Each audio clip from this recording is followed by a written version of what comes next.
Hello everyone, it's Oliver Harper here, and today over Skype, Larry Bundy Jr. is joining me to discuss and review Halo 5 Guardians. Hello there. Hello, Larry. Hello there, it's me again. So, Larry, were you expecting a lot from Halo 5? Did it kind of live up to your expectations and hype?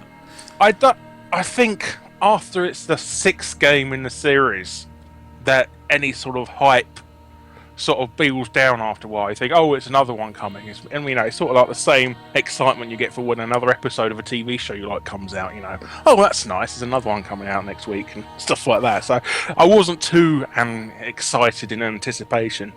Yeah. I think that died down after sort of 3, really. I think for me it's, I played Halo 4 only recently. When I got on Xbox One, it came with the Master Chief Collection, and I'd never played number 4 when it came out in the 360, so when I went through it for the first time, I actually had a really good time playing it. A lot of other people kind of had a mixed opinions on number 4. They obviously, with Bundy leaving and 343 Studios taking over, I think they went for obviously a slightly different direction. I think with its story, I think, and some of the level design. The levels were a bit repetitive in number 4. Some things seemed a bit samey. No. Halo's pretty infamous for being repetitive. Really. There's some of the when you meet the that little flying thing in Halo 1, and you're going through the library, and it looks exactly the same as you're going through. Oh, does it? It looks so similar that you actually get lost in your head. That have I been past this bit before now? Getting deja vu here. God forbid you try and backtrack in one of those games, because you'll get instantly lost because everything looks the same, just repeats over and over. As you were saying there, getting a bit lost with some of the level design being a bit repetitive. Now, were you a bit lost with the plot for this game, for number 5? I was completely lost. Well, for starters, I never finished Halo 4. I didn't really enjoy it that much. Oh, so you didn't know the outcome of I heard spoilers that Cortana had died at the end of 4. Spoiler alert. But I sort of knew that in the back of my head. But obviously, since she's a major character and they named their bloody voice operating system after her, I'm sure they wouldn't kill her off straight away. So. No, because also in this one she's back, but she's kind of formed separately, hasn't she? She's not part of Master Chief anymore, and she's kind of got the help of this intergalactic space police who look like Megatron from Transformers the movie, Megatron filled with lava. Yeah, and throughout the course of the game, you encounter this boss character. I can't remember his bloody name, but Warden Supreme. That's right, yeah, because you fight him like 4 or 5 times, maybe more. And he sounds like John Hurt. He does. I was totally confused. I was like, is this John Hurt doing this voice? Did you find out if it was him? I don't know. I didn't actually look. No. Really, I don't think it's anybody recognisable doing his voice, but I'm sure somebody will point us out in the comments with an actually. So. It's probably a very similar voice talent. Yes, but it sounds a lot like it's probably somebody trying to do a John Hurt impression, at least. Yeah, that's what they've gone for. Just do John Hurt. And he's gone, right, okay, I'll do that. It might be far better if it was Michael Caine. Yeah, so that'd be brilliant. I am not letting you near Cortana. Yeah. I wasn't totally confused by the story in number 5 because obviously I had completed number 4 recently. I kind of knew where we were up to, but some of the new Spartans, or I presume they're the what's that kind of spin-off game they did? Is it ODST? Halo Reach was the one with a group of people. What's the one they released straight after number 3?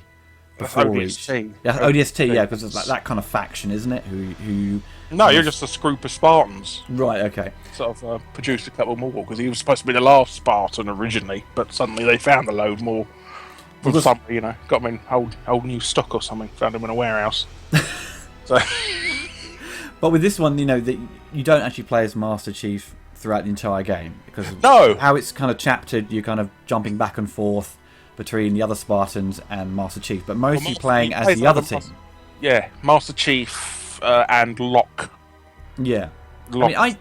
To be honest, I didn't really have much of a problem with that. No, I didn't. I didn't like in Halo 2 when they'd done that with the Arbiter. I was really upset because it was such a different game, but.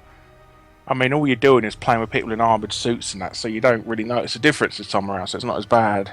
Yeah, yeah. Because for me, it just felt the same. You're kind of in the same kind of Yeah. skin, using the same weapons. Nothing's different apart from the voice when it comes to the cutscenes. So, but in regards to say the cutscenes themselves, I mean, they're probably some of the most impressive cutscenes I've seen for a video game in a long time. It's the way how the lighting is and the textures and how they've been framed and the compositions of everything. It just felt like a film to a certain degree. Exactly. Yes. And I think that's why I think studios have always been trying to make something live action with Halo. I think they've done something live action before, like a TV series, didn't they, or something, or like a spin-off thing. They've got this sort of machinima-based show on the Halo channel called Forward Onto Dawn.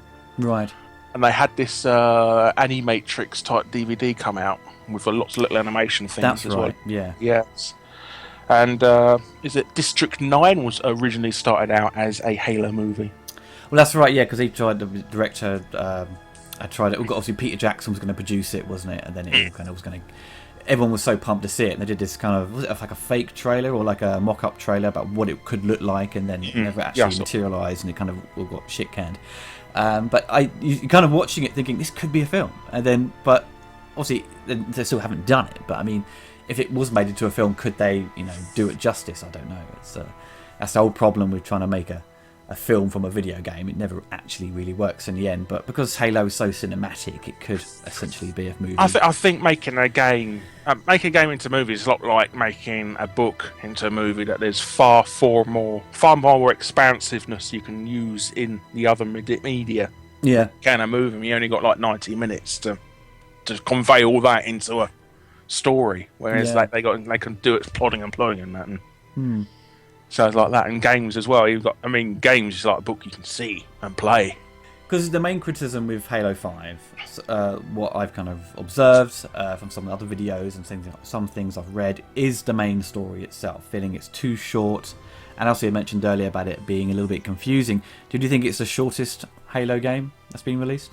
Well, ODST is the shortest, but no, I think it's about a good length. Yeah, I mean, I have.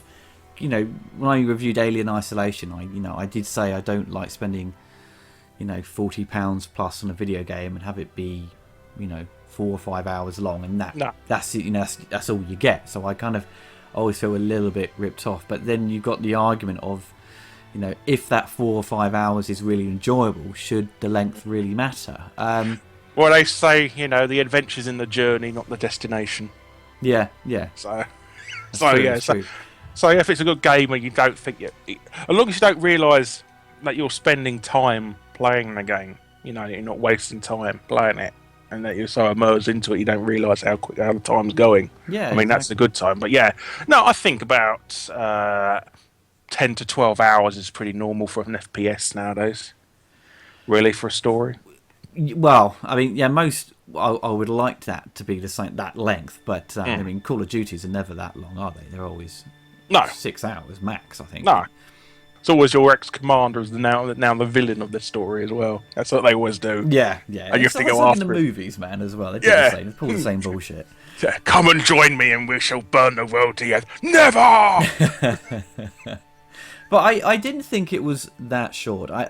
If you play on the harder difficulty instead of normal, and you're playing it single player, it will take you longer than say 4 hours or 5 hours, because there's points in the game where it will become very difficult. I mean, it depends how much of an expert you are on Halo.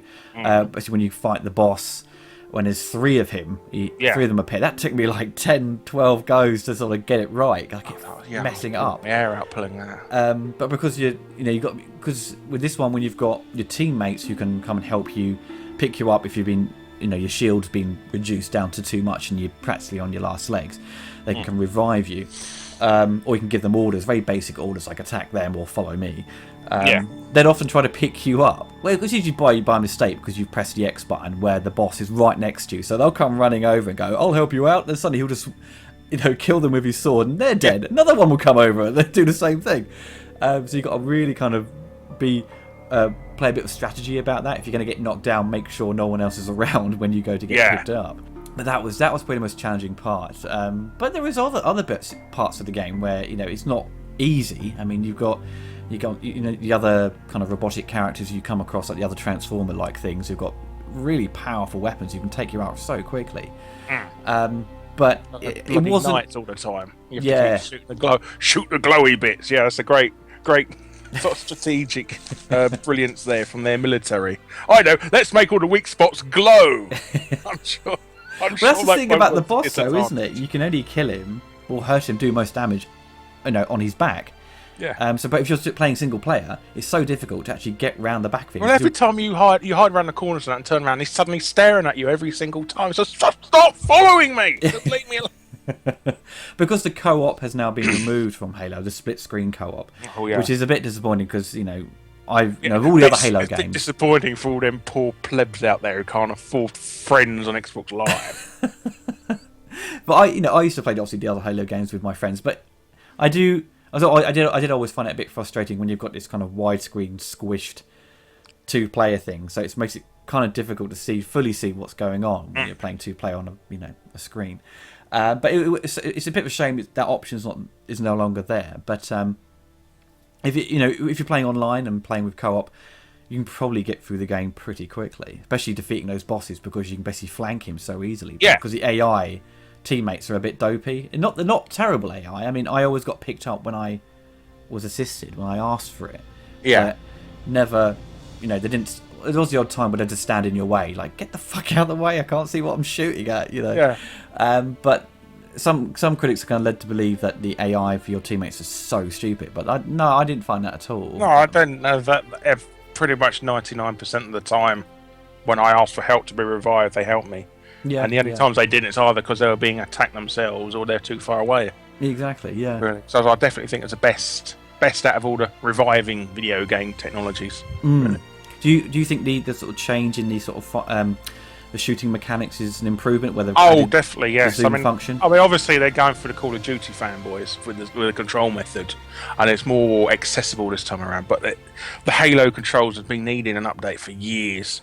I think so. I've always been a little bit, because when you're playing a lot of first-person shooters, they often have similar controls. So B will duck.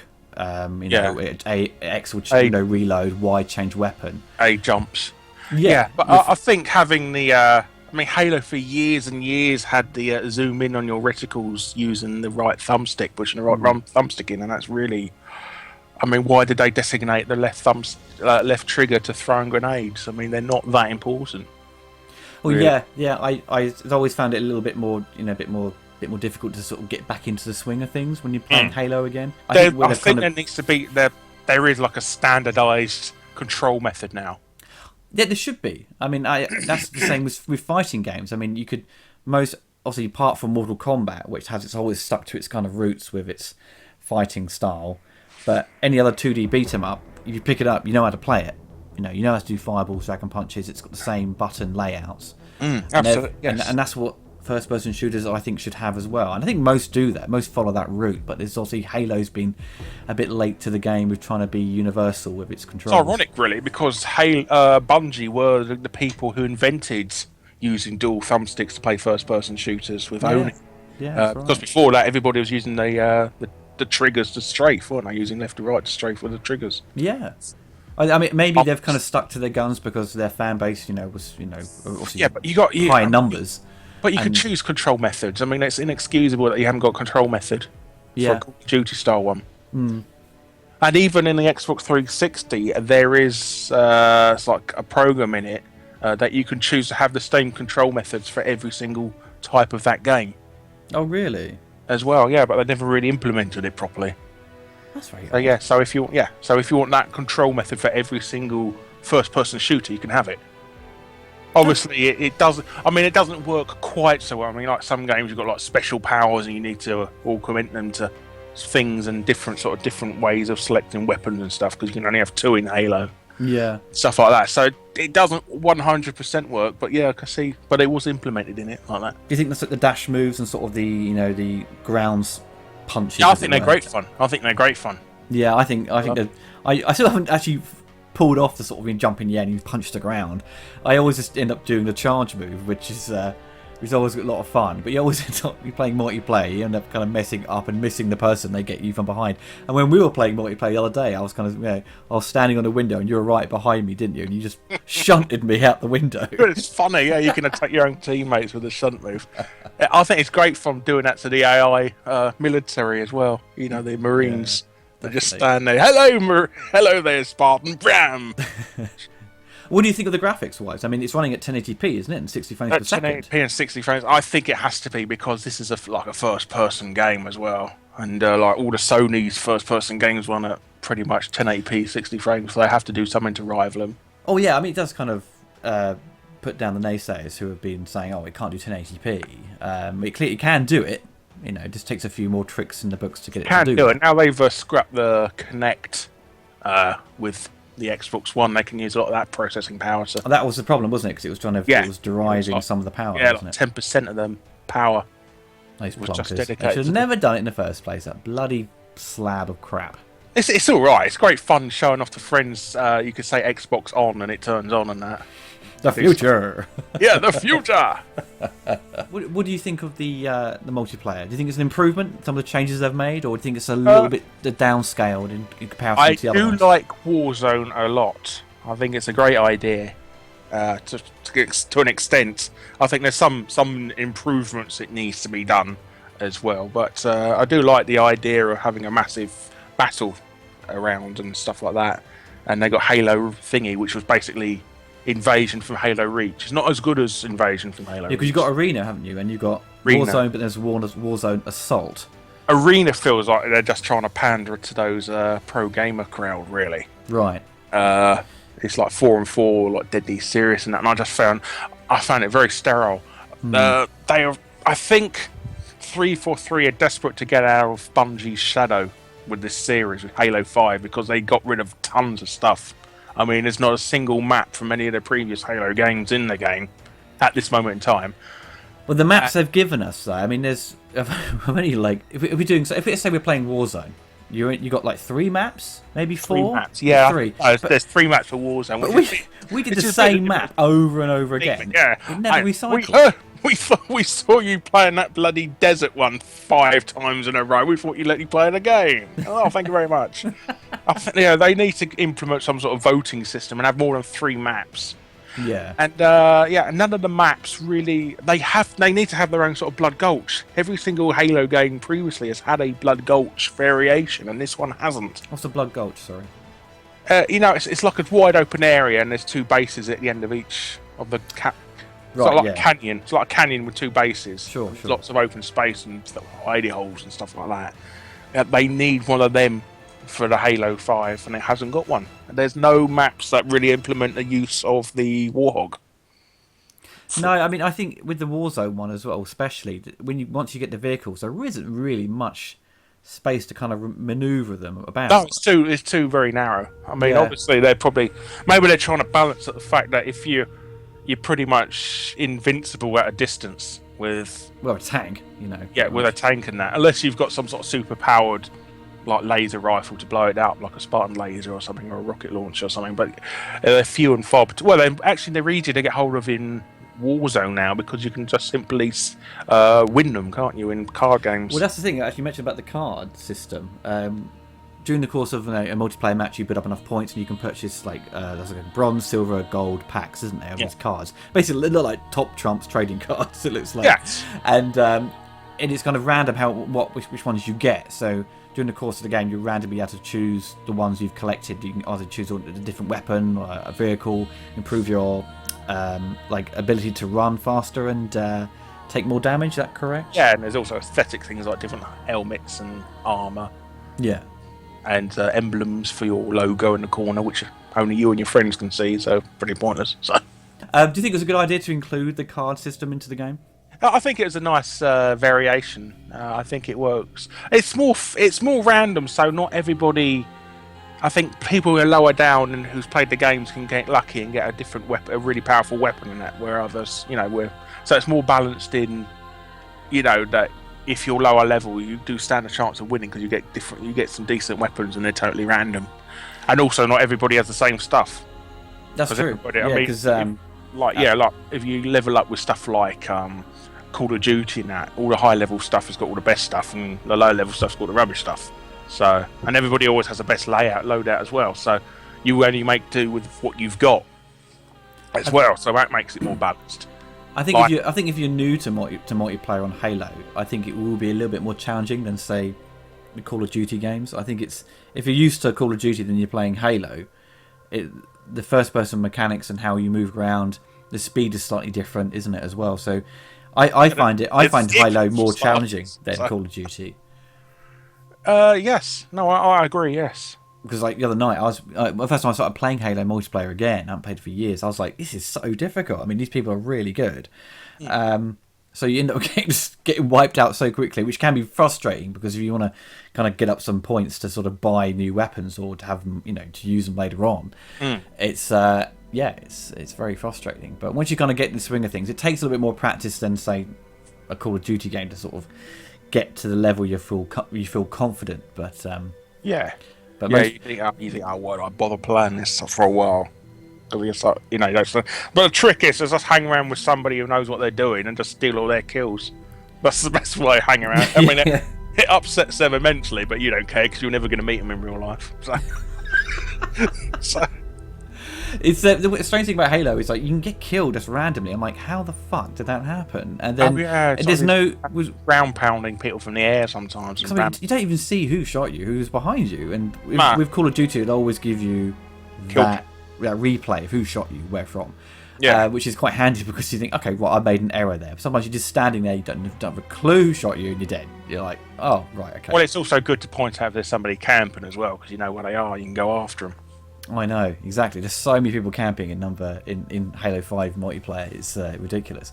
But once you kind of suss out where they are, you can sort of come up behind them and go, "Excuse me, you're dead." Yeah. In terms of the quality of the game, I mean, do you think it's one of the better Halo games? Do you think it's slightly under par in comparison to number 1, 2, and 3?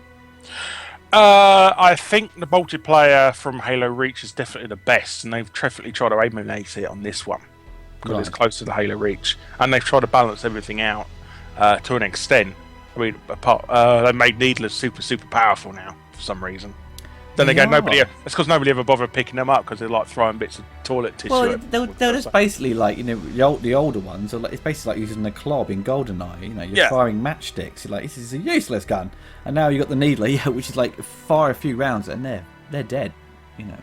And there's also, I mean, they must have really loved the Needler because there's like 3 or 4 variations from like the Prometheus got their own Needler now as well. I know, but also when you're playing multiplayer and you buy the packs, to get more weapons, you get tons of Needlers. I've got 73 of them. Oh bloody yeah! You just sell some of this stuff. Oh yeah, well half the card packs are Needlers and mongooses, aren't they? I mean. It is. It's loads of mongooses. I don't want a bloody mongoose. it's like when you're a kid, you got like a sticker album. You keep getting the same batch of stickers. Like, oh fuck, But yeah, I need to get rid of those some of those cards. Well, you can sell them, and you could trade, so you can use those points to buy another card pack, which is good. You don't have to be lumbered with them. But downside, you can't trade them with friends. No. You can't sell like multiple ones. You have to go sell. You have to sell. You have to individually have to sell them. Yeah, which is stressful. It's a pain in the arse. It's an oversight they should have really looked into because. Are they doing any kind of updates or changes to multiplayer in the coming months? They are bringing out Forge World apparently next month, I believe. What's that? Is that another multiplayer section from an older Halo game? Basically, it lets you create your own games and maps to an extent. Oh, cool. Maybe you also increase the running time because sometimes, with Warzone Assault, you only get 6 minutes of gameplay, don't you? Well, I mean that's good. Well, you get 6 minutes per base capture, so it's not like added on to the end. Okay. So I think that's pretty fair. I think that's pretty. 6 minutes is enough. It feels like forever when you're defending. So that's true. Yeah. I mean, because with standard Warzone, you've got a match can last half an hour, really, couldn't it? Yeah, there's no time limit. Yeah, I mean it's always just it's points based, so that's always quite handy. But that's with the Warzone maps. There's always a trick is run and capture the bases as quickly as possible, so you can take over. Because some people forget and just go out for the kill. Well, you always get that with these sort of multiplayer games. People always play as team deathmatch and stuff like that and forget all about the objectives. I know. That's the thing. That's the funny thing, because every time you play like capture the flag, they don't capture the flag. They think they're playing team deathmatch. I'm like, what are you doing? Why play this section where you can go play team deathmatch and not worry about an objective? But hey ho, I think with the most popular kind of like Warzone level, I think most people are going to jump on that anyway, despite them being another kind of all for the kill. Well, they haven't got big team battle in this game either. This is big team battle now, really. Yeah, so it's 24 player, isn't it? Yes. Yeah. So it was 16 the previous one, or 18 or 16. Yes, but it's dedicated servers now, so you don't have to worry about being kicked out because of lag anymore. Well, because every time we've played a game, you're just straight in there. There's no waiting around at all. You're in there straight into the game. And well, then again, it's because we're playing it right at the height of its popularity. I mean, if we play it in like 2-3 years' time, we might have trouble. I'll be dead. Yeah. But yeah, it's like sometimes I go for my old 360 games. I'm like, I might play Alien vs Predator online, and then no one's playing it online. You're like, oh no! I know. I've jumped in a couple of servers over the years and been like the only person in the entire world playing it. Yeah, it's quite embarrassing. I mean, I tried Colonial Marines about a year ago, and the only people playing it were like 4 children playing it. They were swearing and cursing at each other, and I thought it was quite amusing. They tried to add me as friends. I was like, no, go away. I didn't want to play with you. And but yeah, that was pretty much dead. But yes, it's a shame with like a lot of these kind of I think games that are sold on heavy multiplayer, I think generally last a couple of years. But I don't think it's got that. I mean, most unless it's a AAA game, it's got about 6 weeks of people playing it. You think? If that, yeah, 6 weeks to 2 months, really. For a game that isn't AAA. Yeah. I mean, if it is a AAA, it'll last for a couple of years. I mean, Halo's always got a strong. It's always got a big audience, so I think it's people will still be playing this for a long time. I just think hopefully if they implement more kind of features or refine some of the options and mechanics of the multiplayer, it will probably increase its length and lifetime. But hopefully people won't get too bored of it quickly. Well, you seem to enjoy it. I mean, I've never seen you jump online at like 11 o'clock at night to play it. Yeah, it's so you've got some sort of addictiveness to it. Yeah, there's something I want to try and get better at it, but I mean, it's also at the same time it's also kind of equally frustrating game with multiplayer. It's sometimes you're totally focused and know what you're doing. You kill like 4 people in a row without dying. You're like, oh my god, I'm not dead yet. Yeah, you got someone's sniped you, and I'm like, oh fucking hell! And all your confidence is lost, and you got to start from the bottom, and you're just like sucking again. Yeah. Well, I haven't bought a Halo game on release date since Halo ODST. No, Halo Reach I got. Oh, really? Obviously, number 4 I only played recently because of the collection. So it's kind of the first one I've kind of bought when it first came out, and for the most part, I have really enjoyed it. Yeah, the main story was a little bit short, but I think the graphics, the sound design, the story I thought was quite interesting. Because I played number 4 recently, I kind of knew where we were and things, but I didn't like how I think the preview trailers, the teasers, were quite misleading because they made Lockout to be this sort of Boba Fett type bounty hunter who was sort of a fan of Master Chief once, but he's out to kill him. That's what it came across. Yes, I felt that as well because yeah, video game trailers do nothing for me. I think they're just CGI. They're not even footage of the game most of the time. So there's no excitement at all. It just goes straight over my head. But when they said like, there's like a rogue kind of Spartan and one's going to go up against Master Chief, I thought, this is quite interesting. Master Chief's done something bad, they're going to go hunt him down. But it's not. You don't really get that because the characters are all kind of supportive of Master Chief. They have huge respect for him, but all he's done is not follow orders. Yeah. So they go, right, let's go retrieve him. In all fairness, he's not really doing anything that bad anyway. I mean, he's just trying to find his friend. Oh yeah, all they've done is go. Oh my god, he's like, return to base. Trying to find his dead friend. Yeah. All they've kind of said is like return to base. He's like, well, no, I'm not. And that's it. Oh my god! It's like oh my god! This guy's gone rogue. What are we gonna do? We'll get a team to hunt him down. Hand in your badge, Master Chief. You're a loose cannon. I thoroughly enjoyed it. If I had to give this game a rating, I'd probably give it maybe a 7.5 out of 10, maybe an 8. I think the multiplayer will probably keep me coming back to it. I might try and go through Halo Guardians again on co-op. on Yeah. a harder difficulty. I think. Oh, you put it on the hardest difficulty because I Hardest. think the game is way too easy as it is, really, because all that AI reviving and stuff. Yes, I mean once your teammates can pick you up, you don't really have to kind of start again from scratch. I mean, and also the save points aren't as big as they were. I think number 4 was a little bit more sparse with its save points. You have to go a little bit further for it to automatically save. And this one, it's kind of a little bit more lenient, especially with the boss fights, because once I got halfway through the boss fight, I killed 2 of the giant Megatrons, and then and it saved. I was like, oh, thank Christ, shit, I don't want to do them again. Yeah, thankfully it saved. I was like, oh, they got 1 to kill. That's fine, But Larry, what were your kind of final thoughts on Halo 5? I think it's good. I think they're trying to. I think really. I stop saying I think. By the way, it's more of a trying sort of soft reboot of this series, really, because it was trying to. They've moved it on from what Halo 4 was, really. I mean, it's a completely different game in a design mechanic way, if you think about it. Yeah, it's sort of a soft reboot, trying to make it more modern. It's kind of a fresh lick of paint. And I mean, Halo 4 was originally meant to be an Xbox One game as well. Well, yeah, I was so surprised by the graphics, actually, of Halo 4. I think they're really impressive, especially for a 360 when I kind of saw the footage. And then I played it on the Xbox One. I was like, wow, this looks really good. I mean, I don't know how much they've kind of improved it. All they've done is just made it 60 frames a second. Right. That's all they did to it. Everything, and 3 and ODST, those are just all they done was upscale it and make it 60 frames a second. Oh. They didn't do anything to it. Do you think this Halo 5 is a title that's going to sell more systems? Do you think it's kind of a the one to own? Well, I think you're always going to struggle because it's the 5th game in this series. No, I think people who are fans of I think some people would have waited for Halo 5 to come out for.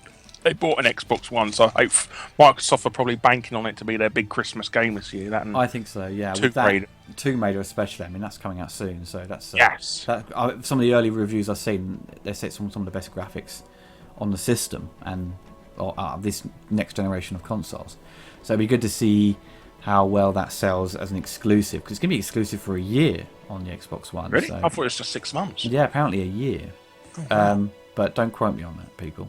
Actually, you'll find out it's only for 3 weeks.